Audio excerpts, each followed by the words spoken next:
अशोकनगर जिले में अगर इस समय किसी एक मुद्दे को लेकर जो सबसे ज़्यादा चर्चा है वो समग्र स्वच्छता अभियान को लेकर है।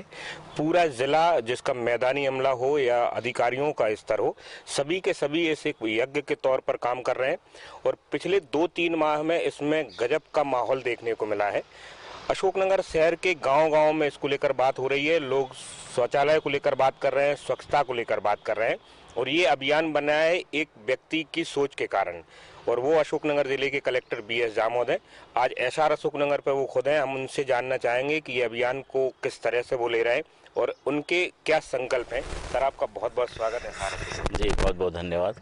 सर, सबसे पहले हम आपसे ये जानना चाह रहे हैं कि 2 अक्टूबर गांधी जयंती के दिन जब आपने एक संकल्प लिया था, तो दरअसल उसके पीछे की कहानी क्या रही थी और किन वजह से आपको ये सब चीज़ें इतना तेज करना पड़ रहा है? देखिए, स्वच्छ भारत मिशन जैसा हम सब जानते हैं, भारत सरकार की सबसे महत्वपूर्ण मिशन में से एक मिशन है और आज सर्वोच्च प्राथमिकता पे अगर किसी अभियान को लिया जा रहा है तो वो स्वच्छता अभियान को ही लिया जा रहा है।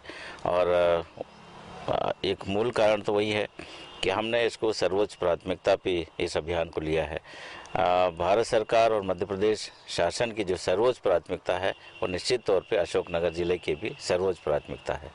सर, नरेंद्र मोदी जी ने जब 2 या सवा 2 साल पहले इसको ये कहा था कि हम पूरे देश को ODF कराना चाहते हैं, इस समस्या से मुक्त करना चाह रहे थे और ये काम लगभग बहुत साल पहले से भी चल रहा था, मगर जब आप अशोकनगर में आए तो क्या यहाँ के काम को देखकर आप संतुष्ट थे? देखिए, ये सर्वविदित है। जब मैं इस ज़िले में पदभार ग्रहण किया तो इस मिशन की हालत वाकई बहुत ख़राब थी और जैसे ही मैंने गांव का दौरा प्रारंभ किया, इस अभियान में लगभग न के बराबर जागरूकता थी लोगों की। चाहे गांव की गलियां हों, चाहे चौपाल हों, चाहे रोड के किनारे हों, यहाँ तक कि स्कूल के कैंपस में लोगों ने शोध की हुई थी। तो जब ऐसी स्थिति मैंने देखी तो मुझे ये लगा कि अब इस अभियान को मुझे सर्वोच्च प्राथमिकता पे करना है और मैंने तुरंत इस पे कार्रवाई चालू कर दी। और संयोग से मैंने जब पदभार ग्रहण किया उसके कुछ ही समय बाद गांधी जयंती पड़ी 2 अक्टूबर, और 2 अक्टूबर आप हम सब जानते हैं, अपने आप 2 अक्टूबर गांधी जयंती और स्वच्छता अपने आप में एक दूसरे के पूरक हैं। तो 2 अक्टूबर से मुझे इस अभियान में गति लाने का मौका मिला और हमने गति लाना प्रारंभ की। सर, चूंकि थोड़ी सी दिक्कतें तो थीं, प्रदेश स्तर पे भी कई सारी परेशानियां थी, हम आखिरी स्तर पे भी हो गए थे एक बार तो इसके बाद कुछ ऐसी चीज़ें रहीं जो प्रदेश भर में अशोकनगर के लोग लेकर चर्चित रही है, उनका नाम हुआ, जिसमें आपकी जिद्दी गैंग या खुरपी गैंग जैसा है और एक और कुछ नवाचार किए। पहले तो हम ये जानना चाहेंगे संक्षेप में ये नवाचार थे क्या और इनकी उपज या दिमाग में ये कॉन्सेप्ट आए कैसे? देखिए, इस अभियान को गति देना थी तो हमने विचार किया कि इसको किस तरह से हम और गति दें। हमने सबसे पहले तो यहाँ के जितने जनप्रतिनिधि हैं उनको जोड़ा, यहाँ के शासकीय अधिकारी कर्मचारी जितने हैं सारी ताकत हमने इसमें झोंक दी और जिला अधिकारी से लेकर मैदानी स्तर तक का एक एक कर्मचारी हमारा, चाहे वो आंगनवाड़ी कार्यकर्ता हो, आशा कार्यकर्ता हो, चाहे स्कूल के टीचर हों, चाहे पटवारी हो, आरईओ हो या जिला स्तर का सबसे वरिष्ठ अधिकारी, हर वर्ग के लोग इसमें शामिल हुए। एक विचार मेरे मन में ये आया कि बच्चों में वो काबिलियत होती है कि अगर कोई जिद पकड़ लेता है तो वो अपनी जिद पूरी करवा के ही रहता है। बचपन में भी हमने खुद ने भी जिद की है और अपने माता पिता से अपनी मांगे मनवाई हैं। तो इसीलिए मैंने सोचा कि बच्चों की जिद, बच्चों को अगर हम जागरूक कर दें और वो अगर जिद करें अपने माँ बाप के सामने, अपने रिश्तेदारों के सामने, अपने गांव के बुजुर्गों के सामने कि नहीं, आपको अपने घर में शौचालय बनवाना है, उसका उपयोग करना है और खुले में शौच नहीं करना है। तो यही विचार करके हमने एक बच्चों की बात तो मानना ही पड़ेगी। और आज की तारीख में मुझे ये कहते हुए बहुत खुशी है कि हमने बच्चों की जिद्दी गैंग बनाई है और उससे हमें अच्छी सफलता मिल रही है। वो न सिर्फ अपने माता पिता को मनवा रहे हैं बल्कि गांव के जितने भी परिवार हैं उनके सामने भी वो जिद कर रहे हैं और अपने कार्य में वो सफल हो रहे हैं। जिद्दी गैंग का जो कॉन्सेप्ट था वो असर कर रहा है लोगों में? निश्चित तौर पे असर कर रहा है। और जितने हमारे जिद्दी गैंग के बच्चे हैं वो बड़े उत्साह से इसमें पार्टिसिपेट कर रहे हैं। गांव में हमने ये देखा है कि लोग खुले में शौच में जाते हैं और चाह के भी वो उस मल पे न राख डाल पाते हैं न मिट्टी डाल पाते हैं। तो हमने संकोच में रहते हैं और फिर स्वाभाविक है वहाँ से मिट्टी हाथ से उठाएंगे तो दिक्कत थी। तो हमने ये इसीलिए फिर खुरपी गैंग का इजाद किया है। खुरपी का मतलब ये है कि हाथ में खुरपी रहेगी तो कहीं भी मिट्टी होगा, मिट्टी खोद के वो मल पे डाल सकते हैं। कुल मिला के स्वच्छता को और बढ़ावा देने के लिए खुरपी गैंग का इजाद किया है और उसमें भी हमें अच्छी सफलता मिली। गांव के लोगों का अच्छा रिस्पांस इसमें आ रहा है। दूसरा सर, एक जो सबसे बड़ा आपका काम था वो स्कूलों की दशा सुधारने को लेकर था। जब शुरू में आप आए थे तो आपको जो याद करने का जो जरिया लोगों को था वो स्कूलों की व्यवस्था सुधारने का था। शायद ये स्वच्छता अभियान के कारण वो थोड़ा कमजोर हुआ है। तो क्या यही वजह थी कि आपने स्कूलों में जांच का शुरुआत कर दी और लोगों से कहा कि स्कूलों के साथ शौचालय को जोड़ दिया? देखिए, शिक्षा जैसा मैंने शुरुआत की थी, सबसे पहले स्कूलों की दशा सुधारने में मेरा इंटरेस्ट था। स्कूलों की दशा वाकई बड़ी ख़राब थी। हमारे ज़िले में जो अध्यापकगण थे वो लगभग उपस्थिति नहीं के बराबर थी और सामान्य धारणा गांव की ये बनी हुई थी कि स्कूल खुलने का समय 12 बजे है और बंद होने का समय 3 बजे है। तो जब गांव में भ्रमण करते समय मैंने ये देखा कि गांव की स्थिति ये है तो फिर मुझे बड़ा ताज्जुब हुआ। ऐसी स्थिति में मैंने उनको ये जिम्मेदारी दी है कि अपना काम देखें, साथ ही साथ स्कूल को आप अवश्य रूप से देखें। तो जब पूरा अमला जुट गया हमारा स्कूल देखने के लिए और टीचर्स को भी अपने कर्तव्य का एहसास हो गया, तब उसमें सुधार हो रहा है। सर, शायद आपको हिनौती पछाड़ याद हो, मुझे याद है असली में, मतलब आपका मुझे नहीं पता, पर मैंने शायद किसी कलेक्टर को इस तरह नहीं देखा था। वो दिमाग में आपकी चीज क्यों आई और क्या उसके पीछे के रीजन थे? देखिए, ये भी स्वच्छता की भावना है और लोगों को प्रेरित करना है। मुझे ये लगा कि गांव के लोग शायद बहुत अधिक प्रेरित नहीं हो रहे हैं और अभी भी खुले में लगातार शौच के लिए जा रहे हैं। उनके दिमाग में ये बात नहीं आ रही थी कि हम कितनी गंदगी फैला रहे हैं और बाहर खुले में शौच करने से हम लोगों को कितना बीमारी की तरफ ढकेल रहे हैं, इसका एहसास लोगों को नहीं था। ऐसी स्थिति में फिर हमने ये सोचा कि क्यों ना हम खुद आगे रह के इस कर्तव्य के प्रति लोग करके बताना। बातें करने से लोगों को उतना इफेक्ट नहीं आता है। मुझे ये लगा कि जब हम खुद करके दिखाएंगे तो लोगों को ज़्यादा प्रेरणा मिलेगी और ज़्यादा लोग आगे आएंगे। ऐसी स्थिति में हम हिनौतिया पछाड़ गए और हिनौतिया पछाड़ में जो खुले में शौच कर रहे थे उनकी जो मल था उन पे हमने राख डाली, उनकी मिट्टी डाली। तो उसका परिणाम ये हुआ कि हमारे पूरे ज़िले में एक जागरूकता की लहर दौड़ पड़ी। मतलब लोगों की जो कुछ चीजें थी वो टूटी हैं। टट्टी पे मिट्टी एक नया कॉन्सेप्ट आया। वैसे तो हर जगह चल रहा था, पर एक कलेक्टर जब खुद कर रहा था तो दूसरे अधिकारी या दूसरे लोगों को करने में शायद सहूलियत हो गई। आपको लगता है उससे? जी हाँ, बहुत सहूलियत हुई है और न सिर्फ हमारे प्रेरक दल ये काम कर रहे हैं, बल्कि अब गाँव के लोग जो कि खुले में शौच जाने के आदी हैं, जब तक उनके घरों में शौचालय नहीं बन जाता है तब तक वो टट्टी के ऊपर मिट्टी डालेंगे। ये कॉन्सेप्ट अपने दिमाग में बना लिए और उसका उपयोग कर रहे हैं। सर, अगला प्रश्न आपको इस अभियान के अब तक के परिणामों पर लेकर 2 तीर हैं इसमें। एक तो आपने अपना पूरा अमला लगा दिया ऊपर से लेकर नीचे तक, उनके काम से आप कितना संतुष्ट हैं?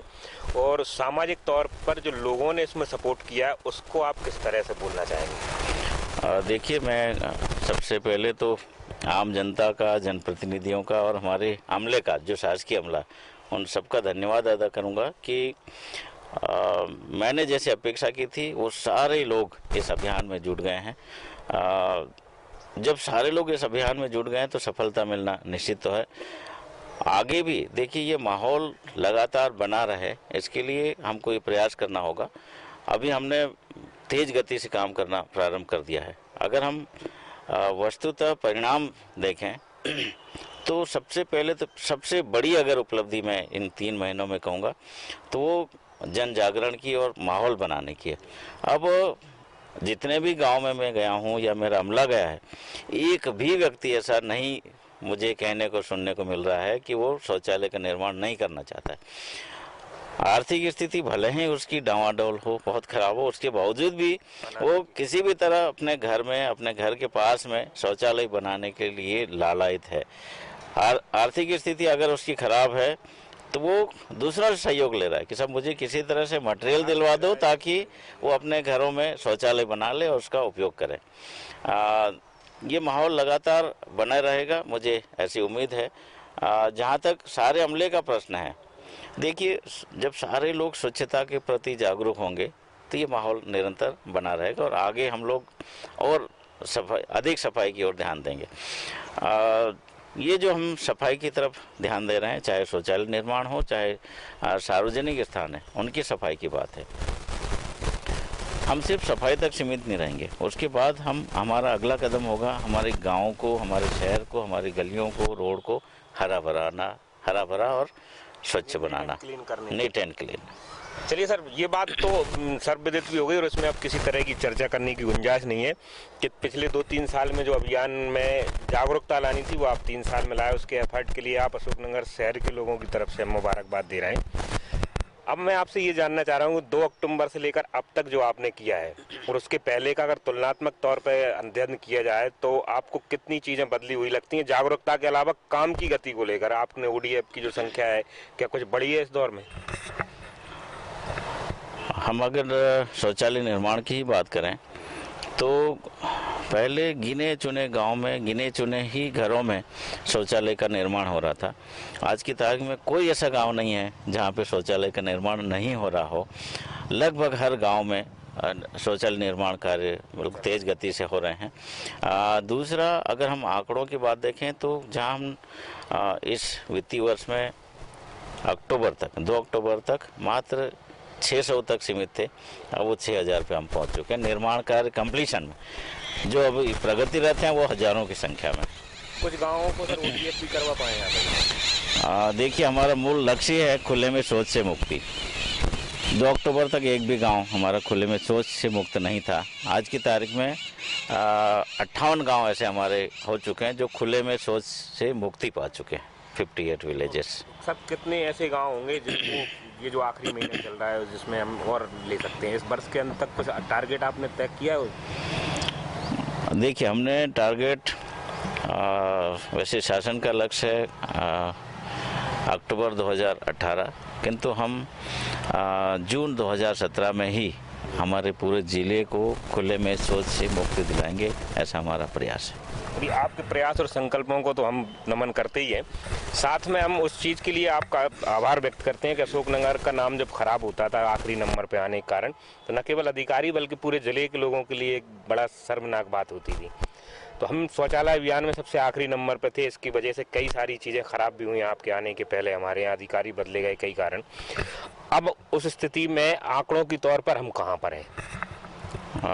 हम नीचे नहीं हैं, अब हम बीच तक पहुंच चुके हैं और निश्चित तौर पे देखिए, हम लोग पीछे क्यों थे इस मैं कारण में नहीं जाना चाहता हूं, किंतु मेरे आने के बाद में हमने स्थिति में लगातार सुधार किया है। निश्चित तौर पे जब हम शून्य पे थे तो शून्य से आगे बढ़ने में समय तो लगता है, पर मुझे ये कहते हुए खुशी है कि हम सबके सहयोग से, और मीडिया ने भी बहुत ही भारी इसमें समर्थन दिया है, बहुत ज़बरदस्त सहयोग दिया है। मीडिया का भी मैं आभार व्यक्त करता हूं कि उन्होंने एक जो पॉजिटिवनेस की एक लहर चलाई है उसमें मीडिया का भी सबसे महत्वपूर्ण रोल रहा है। तो हम निरंतर आगे बढ़ते जा रहे हैं और हमारी पोजीशन सुधरती जा रही है। चलिए सर, मैदानी स्तर पर काम होते भी दिख रहे हैं और कुछ चीज़ें भी हैं। जब काम बहुत तेज़ी से हो रहे हैं तो समस्याएं भी शायद तेज़ी से सामने आ रही हैं। कुछ ऐसी मतलब व्यवहारिक समस्याएं सामने आई हैं जिसमें अगर हम बात करें कि आपका जो टारगेट है उसमें जो दिख रहा है कागजों में, उसके विसंगतियाँ सामने आ रही हैं। क्या आपको समझ में आ रहा है ऐसी चीज़ों को? और कुछ नए लोग भी हैं जो चिन्हित नहीं है और टॉयलेट बनवाना है, तो इन सब चीज़ों को लेकर कोई कार्य योजना? देखिए, कोई भी इस तरह का विशेष अभियान जब हम चलाते हैं तो कठिनाइयों का सामना निश्चित तौर पे करना पड़ता है।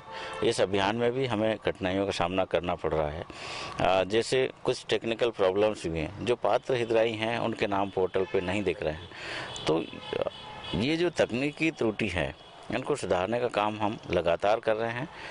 इसमें हमको सफलता मिल रही है। हाँ, पर यह है कि जो हितग्राही आज की तारीख में बनाना चाहता है किंतु उसका नाम पोर्टल पे नहीं दिख रहा है, तो ऐसी स्थिति में वो बिना प्रोत्साहन राशि के वो नहीं करना चाहता है। तो हम लोग इसमें लगातार प्रयास कर रहे हैं। हितग्राहियों से भी हम लगातार संपर्क कर रहे हैं और जो तकनीकी त्रुटियां हैं, टेक्निकल खामियां हैं, उसको भी हम दुरुस्त कर रहे हैं। सर, एक चीज ये सामने आई कि माहौल बन गया, अब हर आदमी बनाना चाह रहा है, तो एक समस्या ये भी है कि आप इतना बना ही नहीं पा रहे हैं। नहीं, ये बिल्कुल सही है। अब डिमांड इतनी ज़्यादा हो गई है और एक तो मटेरियल कम पड़ रहा है। निश्चित तौर पे मुझे कहने में कोई हर्ज नहीं है और इसलिए मैंने कल शाम को ही एक बैठक ली सप्लायर्स की कि वो बड़ी संख्या या बड़ी मात्रा में जो मटेरियल लग रहा है उसकी आपूर्ति करें। तो जितने सप्लायर्स हैं हमारे, वो भी सहज तैयार हैं और इस स्वच्छता अभियान में अपनी आहुति वो भी देंगे। न सिर्फ वो पर्याप्त सामग्री रखेंगे बल्कि मैं तारीफ करूंगा सभी सप्लायर्स की कि उन्होंने ये आश्वासन दिया है कि जिन लोगों के पास में आज की तारीख में धनराशि नहीं है उनको वो 2 महीने के लिए सामग्री उधार भी देंगे। जब वो प्रोत्साहन राशि संबंधित हितग्राही को प्राप्त होगी उस समय उसको वो राशि भुगतान होगी। सर, इसको लेकर एक आपने प्रयोग किया था कुछ समय पहले, वो वचन पत्र भरवाने वाला, क्योंकि बहुत सारे सरपंच या सेक्रेटरियों का ये कहना था कि हितग्राही बाद में शायद दिक्कत कर सकते हैं, तो क्या वो कॉन्सेप्ट इन लोगों पर भी काम रहेगा कि इनके लिए वो मदद करेगा वचन पत्र? निश्चित तौर पे वचन पत्र काम करेगा। हमने ये कहा कि सरपंच ही वचन पत्र नहीं लेगा, संबंधित वचन पत्र जो हितग्राही है वो सीधे सप्लायर को देगा और अनुशंसा करेंगे हमारे सरपंच, सचिव और जो नोडल अधिकारी हैं या सीओ जनपद पंचायत है। ऐसी स्थिति में वचन पत्र से कोई मुकर जाएगा ऐसा मुझे नहीं लगता है। आपको लग रहा है कि लोग जब आगे आके काम करना चाह रहे हैं तो पैसे देने में वो इज्जत नहीं की जाएगी उसके बाद? निश्चित तौर पे। और जैसे कल भी जन सुनवाई में कई लोग आए थे, उन्होंने यही मांग की सब हमको सामग्री की व्यवस्था करा दें। उन्होंने अपने खुद की तरफ से ये कहा है कि जैसे ही हमें प्रोत्साहन राशि मिलेगी हमारा सबसे पहला काम ये होगा वो जो उधारी में सामग्री लिए वो उधारी चुकाएं। चलिए सर, एक चीज और मैं आपसे पूछना चाहता हूँ, इतनी मेहनत आपके द्वारा की जा रही है, गाँव में काम हो रहा है, पर जहाँ आप बैठे हैं शहर की जो हालत बहुत खराब है आपकी। ये कहने में कोई दिक्कत नहीं है कि आपकी जो जिला मुख्यालय की बाहर की बस्तियाँ हैं वो आज भी खुले में शौच कर रही हैं, जबकि ये चीज़ तो बहुत पहले से हो जानी चाहिए। देखिए, शहर अशोकनगर में कुछ बस्तियां जरूर ऐसी हैं जहां पर हमें बहुत सुधार की ज़रूरत है। आपने देखा होगा, आम जनता ने भी देखा है कि शहर की ऐसी बस्तियों में मैं खुद भी गया हूं और गोरा घाट वगैरह में खुद गया हूं, वहाँ के लोगों से चर्चा की है। वहाँ पर भी अब सुधार का काम बहुत तेज़ गति से चल रहा है। वहाँ के लोग लगभग 100% उस पूरे गोरा घाट बस्ती में मात्र 3 टॉयलेट थे और आज की तारीख में 20 के घरों में ये शौचालय निर्माण कार्य चल रहा है। स्थिति में सुधार की बहुत गुंजाइश है, उसमें कोई दो मत नहीं है। किंतु हम लोग सभी लोग मिलके ये प्रयास कर रहे हैं और अशोकनगर प्रॉपर को भी हम बहुत जल्दी खुले में शौच से मुक्ति दिलाएंगे। सर, इस पूरे अभियान को लेकर जब ज़्यादा चर्चाएं हो रही हैं तो बहुत छोटी छोटी चीज़ भी इशू बनती हैं। इसमें एक लोगों की तरफ से अफवाह कह लीजिए या संशय ये है कि जिस तरह का जो बना रहे हैं हम लोग, वो सोख्ता गड्ढे जैसा जो देसी भाषा में है और वो बाद में शायद और दिक्कत करेगा या बदबू मारेगा। क्या इस तरह की चीज़ों को लेकर कोई प्रयोग या वो किया जा रहा है कि ये गलत चीज़ें साबित हों? देखिए, ये जो डिज़ाइन तैयार की है ये बहुत ही हाई लेवल से परीक्षण करके ये डिज़ाइन तैयार की गई है। तो आम जनता की कुछ ऐसे संशय हैं, वो निराधार हैं। आप अगर प्रैक्टिकली भी देखें तो अगर मल का मिट्टी से संपर्क होता है तो अपने आप वो खाद के रूप में परिवर्तित हो जाता है। तो ये गंदगी फैलाने वाला नहीं है बल्कि ये खाद बनाने वाली प्रक्रिया है।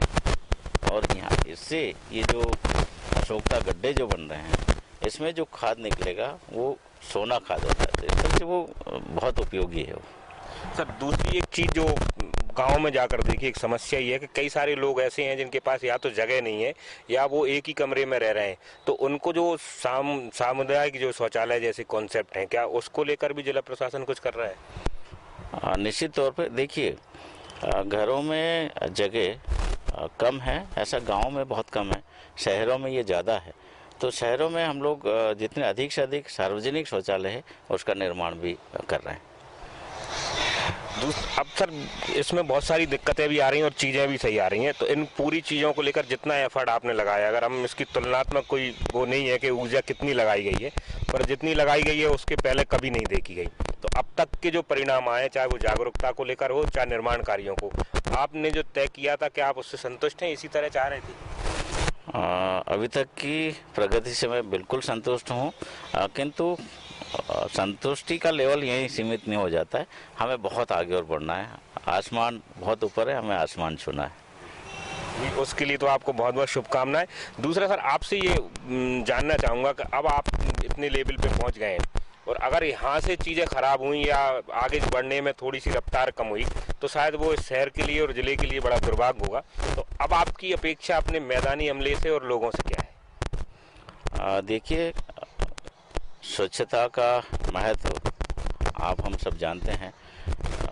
जो एक मूल वाक्य हम कहेंगे तो जो स्वच्छ रहेगा वो स्वस्थ भी रहेगा, और हमें अगर हमारी उन्नति करना है तो स्वच्छता और स्वास्थ्य ये दोनों पे हमको काम करना होगा। अगर हम माहौल की बात देखें तो जो भी शहर, जो भी गांव साफ स्वच्छ है वो निश्चित तौर पर अपनी विकास की गति को तेज करें। तो मैं उम्मीद करता हूं कि सबसे पहला काम हमारा स्वच्छता का है, न सिर्फ गांव का बल्कि अपने स्वयं का व्यक्तिगत स्वच्छता, अपने परिवार की स्वच्छता और सार्वजनिक स्वच्छता, इस पे ध्यान दें। स्वच्छ रहेंगे तो स्वस्थ रहेंगे और फिर हम निरंतर आगे बढ़ते रहेंगे। तो मैं ये कहूँगा कि जितने घरों में अभी शौचालय नहीं है उन 100% घरों में शौचालय का निर्माण हो जाए और उसका उपयोग करें। इस तरह से स्वच्छता का एक माहौल बनेगा। जब गांव साफ स्वच्छ हो जाएंगे उसके बाद फिर हम इसको और सुंदर कैसे किया जाए हमारे गांव को, इस तरफ हम ध्यान देंगे। तो क्लीन रखेंगे हमारे गांव को और ग्रीन भी रखेंगे। जाते जाते बिल्कुल आखिरी के कुछ सवाल, इस काम को जितना आपने मतलब नैतिकता के हिसाब से जोड़ा उसमें कई सारी चीज़ें ऐसी भी रखी कि सिस्टम सही चलता रहा, जिसमें कुछ दंड की प्रावधान भी किए, कुछ अधिकारी कर्मचारियों पर गाज भी गिरी, राशन को लेकर आपने जो है थोड़ा सा कंट्रोल करने का प्रयास किया। आगे क्या अशोकनगर जिले को ओडीएफ करने के लिए ज़रूरत पड़ी तो और भी थोड़ी सी तंज या कसावटें रहेंगी जारी? देखिए, इस अभियान को सफल करने के लिए हमें कड़े कदम उठाना पड़ेंगे, तो हम निश्चित तौर पे कड़े कदम भी उठाएंगे। साम दाम दंड भेद सभी उपाय किए जाएंगे, किंतु ये जो स्वच्छ भारत मिशन के तहत स्वच्छता का काम हमारा अशोकनगर जिले में है, वो निरंतर हम गति इसको देते रहेंगे और अशोकनगर जिले को खुले में शौच से मुक्त करके ही रहेंगे।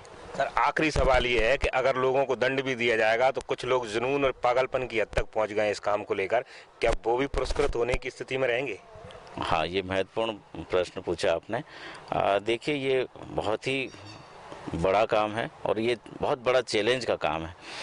इस अभियान में जितने भी लोगों ने अच्छा काम किया है निश्चित तौर पर हम उन्हें पुरस्कृत करेंगे। ऐसा अशोकनगर पे आपसे घोषणा कराना चाह रहा हूँ, किस तरह के पुरस्कार किस स्तर पर दिए जाएंगे और कैसे कैसे होंगे? देखिए, ग्राम पंचायत लेवल, कर्मचारी लेवल, प्लस जितने भी लोग हैं हमारे, चाहे वो एनजीओ हों चाहे पत्रकार साथी हों, हम ब्लॉक लेवल पे भी देंगे, जिले लेवल पे भी देंगे, और जिनने बहुत अच्छा काम किया है हम शासन लेवल पे भी हम पुरस्कार उनको दिलवाएंगे। और जब पूरा खुले में शौच मुक्त पा जाएंगे, ऐसी ग्राम पंचायतों को, ऐसे ब्लॉक को और ऐसे जिले को भारत सरकार भी पुरस्कार देता है। तो हम कोशिश ये करेंगे कि हमारा पूरा जिला इसमें पुरस्कार प्राप्त करे। आपको बहुत बहुत बधाई और शुभकामनाएं, और आपने जो लक्ष्य तय किया है ईश्वर करे वो आप जल्दी हासिल करें। बहुत बहुत धन्यवाद, बहुत बहुत धन्यवाद।